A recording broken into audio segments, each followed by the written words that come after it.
محمد و نصلی علی رسول الکریم اما بعد۔ جناب بٹ صاحب، آپ نے قادیانیوں کی طرف سے یہ جو سوال پوچھا ہے کہ تعاون کو یہ اپنی نشانی بتاتے ہیں، یہ مرزا غلام محمد قادیانی کے جھوٹوں میں سے ایک بہت بڑا جھوٹ ہے۔ چنانچہ مرزا غلام محمد قادیانی نے کشتی نوح روحانی خزائن کی جلد نمبر 19 صفحہ نمبر 5 پر یہ بات لکھی ہے۔ وہ کہتے ہیں کہ یہ بھی یاد رہے کہ قرآن شریف میں تورات کے بعض صحیفوں میں بھی یہ خبر موجود ہے کہ مسیح موعود کے وقت طاعون پڑے گی، بلکہ حضرت مسیح علیہ السلام نے بھی انجیل میں یہ خبر دی ہے۔ یہ بات مرزا غلام محمد قادیانی نے لکھی ہے۔ یہ قرآن پر بھی جھوٹ بولا ہے، تورات پر بھی، اور اسی طرح انجیل پر بھی۔ قرآن پر بھی جھوٹ بولا ہے۔ قرآن شریف میں کہیں بھی اس بات کا ذکر نہیں ہے کہ عیسیٰ علیہ السلام جس وقت آئیں گے اس وقت طاعون کی بیماری آئے گی۔ کہیں بھی قرآن مجید کے اندر اس چیز کا ذکر نہیں ہے۔ اسی طرح تورات اور انجیل کے بارے میں بھی اسی صفحے کے حاشیے میں، یعنی کشتی نوح روحانی خزائن جلد نمبر 19 صفحہ نمبر 5 پر مرزا غلام محمد قادیانی یہ بات لکھتا ہے کہ مسیح موعود کے وقت میں طاعون کا پڑھنا بائبل کی ذیل کی کتابوں میں موجود ہے۔ کون سی؟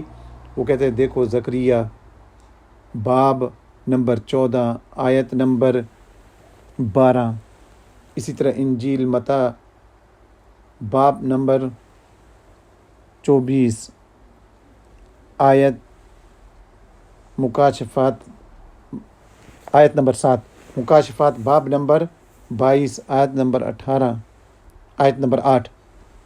یہ مرزا غلام محمد قادیانی نے یہ بات کہی ہے۔ یہ بہت بڑا جھوٹ ہے۔ قرآن مجید کے اندر بھی یہ کہیں نہیں ہے، اور اسی طرح جو اس نے کہا کہ تورات کے صحیفے اور انجیل میں بھی یہ بات موجود ہے، حالانکہ اس کا ذکر کہیں بھی نہیں ہے۔ جو حوالہ مرزا غلام محمد قادیانی نے دیا ہے وہاں پر یہ بات بالکل نہیں ہے۔ اصل عبارتیں وہاں پر یہ ہیں، مثلا زکریا باب نمبر 14 آیت نمبر 12، اس کی عبارت یہ ہے، اور خداوند یروشلم سے جنگ کرنے والی سب قوموں پر یہ عذاب نازل کرے گا کہ کھڑے کھڑے ان کا گوشت سوکھ جائے گا اور ان کی آنکھیں چشم خانوں میں گل جائیں گی اور ان کی زبان ان کے منہ میں سڑ جائے گی۔ انجیل جو متی کے باب نمبر 24 آیت نمبر 7 ہے، اس کی عبارت یہ ہے، کیونکہ قوم پر قوم اور سلطنت پر سلطنت چڑھائی کرے گی اور جگہ جگہ کال پڑیں گے اور بھونچال آئیں گے۔ یہ مکاشفہ باب نمبر 22 آیت نمبر 8 کی عبارت یہ ہے، میں وہی یوحنا ہوں جو ان باتوں کو سنتا اور دیکھتا تھا، اور جب میں نے سنا اور دیکھا تو جس فرشتے نے مجھے یہ باتیں دکھائیں میں اس کے پاؤں پر سجدہ کرنے کو گرا۔ اب یہاں پر یہ تینوں عبارتیں جس کا حوالہ مرزا غلام محمد قادیانی نے دیا ہے، وہاں پر کہیں بھی اس چیز کا ذکر نہیں ہے کہ مسیح موعود کے زمانے میں طاعون کی بیماری آئے گی۔ کہیں بھی اس چیز کا ذکر نہیں ہے، اور قرآن مجید کے اندر بھی کہیں اس کا ذکر نہیں ہے۔ مرزا کا دفاع کرتے ہوئے قادیانی ایک اور بات کہتے ہیں کہ قرآن مجید کے اندر طاعون کے کیڑے کا ذکر ہے۔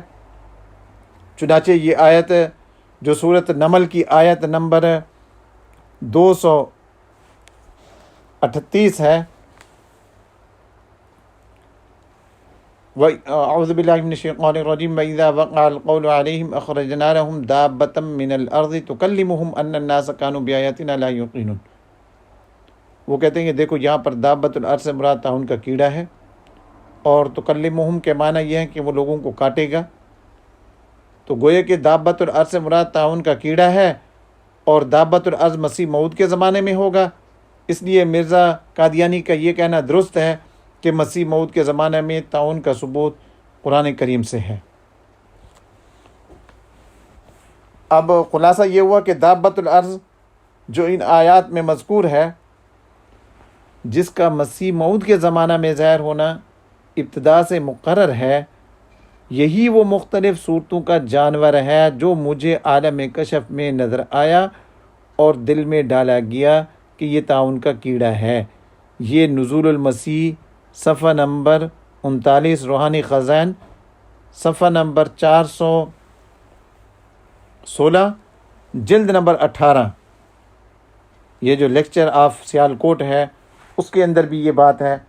تو گویا کہ وہاں پر دابۃ الارض سے مراد مرزا غلام احمد قادیانی نے طاعون کا کیڑا لے لیا۔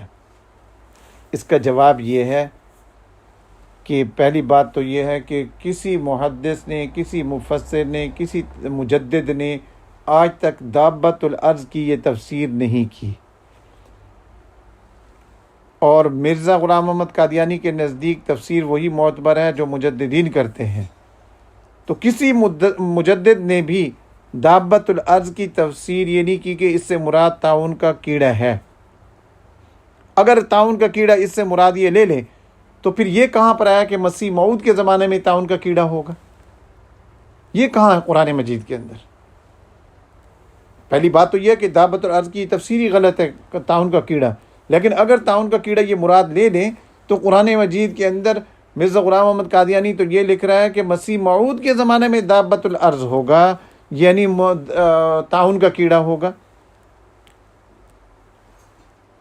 اور مرزا غلام محمد قادیانی نے خود جو اس آیت کی تفسیر کی ہے، اس تفسیر میں اس نے دابۃ الارض سے مراد اچھے متکلمین لیے، اور اسی طرح برے علماء اور واعظین لیے ہیں۔ اب یہ تیسری تفسیر طاعون کا کیڑا، تو یہ تینوں تفسیروں کے اندر تضاد ہو گیا کہ ایک جگہ وہ کہتے ہیں کہ اس سے مراد اچھے متکلمین ہیں، اور ایک جگہ کہتے ہیں کہ برے علماء ہیں، اور ایک جگہ کہتے ہیں کہ یہ طاعون کا کیڑا ہے۔ چنانچہ ازالہ اوہام کے اندر اس نے متکلمین مراد لیے ہیں، روحانی خزائن صفحہ نمبر 370، جلد نمبر 3۔ اسی طرح برے علماء اس نے مراد لیے ہیں، یہ روحانی خزائن جلد نمبر 3 ہے، صفحہ نمبر 373 ہے۔ تو اب مرزا غلام محمد قادیانی کی بات کے اندر تضاد ہو گیا، ایک بات نہ رہی، تضاد ہو گیا۔ اور خود مرزا غلام محمد قادیانی نے یہ بات لکھی ہے کہ جس کی بات کے اندر تناقض ہو وہ پاگل اور جاہل اور منافق ہوتا ہے۔ تو یہ تین تفسیریں کر کے مرزا غلام محمد قادیانی خود جاہل بھی بن گیا، پاگل بھی بن گیا، منافق بھی بنا۔ تو بہرحال یہ جو بات ہے کہ مسیح موعود کے زمانے میں طاعون ہوگا، طاعون کی بیماری ہوگی، یہ بات نہ قرآن میں ہے، نہ انجیل میں ہے، نہ تورات میں ہے۔ قرآن پر بھی جھوٹ بولا ہے، انجیل پر بھی جھوٹ بولا ہے، اور تورات پر بھی مرزا غلام محمد قادیانی نے جھوٹ بولا ہے۔